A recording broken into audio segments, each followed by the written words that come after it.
Happy Independence Day, everybody. 4th of July, and we're celebrating 200 plus years of freedom from tyranny from Great Britain. It appears that there's not too many people that know the details, even the most minor details, but my boys do. Go ahead and say hello, Malachi. Hello.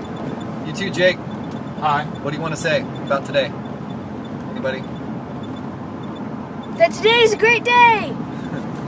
Anybody answer the question, why are we free? Can you answer that question? Does anybody know? Me. Why are we free? Are we free just because we're in America? No. Are we free because we have a strong military? Or No. because the government just trusts our opinion. Because the Or- government what? Trusts our opinion. Or because Barack Obama sucks. And we are free because we fought Great Britain, and Great Britain ruled over us before we ruled America. That kid is 9 years old.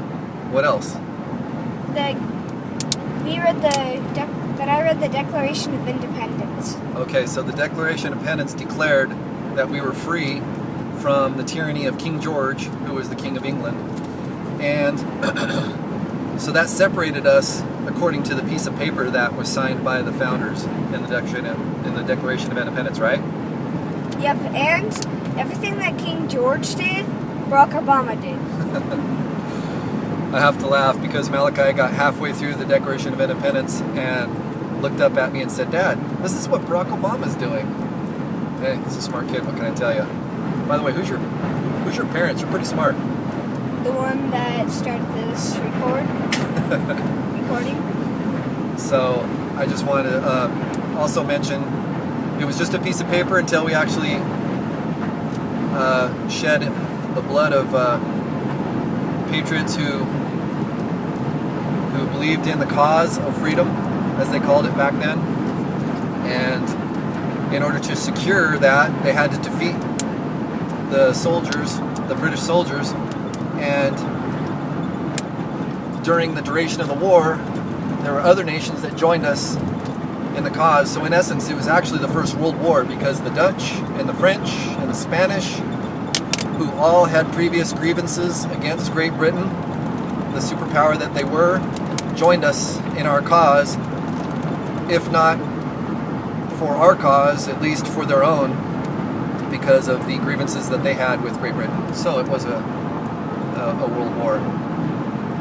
So that gave us independence, but that didn't necessarily secure our freedom. It merely liberated us from the tyranny of King George and those who would follow him in succession, because there had not been yet formed an alternate form of government until the Constitution was deliberated in the Constitutional Congress and then signed and ratified in September 17th of 1787. And that created a government with 3 separate and independent branches, and that is why we are free, because we have a constitution that, in the preamble of the Constitution, establishes freedom for ourselves and for our posterity, and us being that posterity bequeathed by our founders. We should think about the sacrifice of those great men, and instead of our barbecues and fireworks and not understanding the meaning behind it all. Anyway, something to think about. Happy Independence Day. God bless America, and I hope you are around for many more. Happy Independence Day. You can tell this wasn't pre-scripted.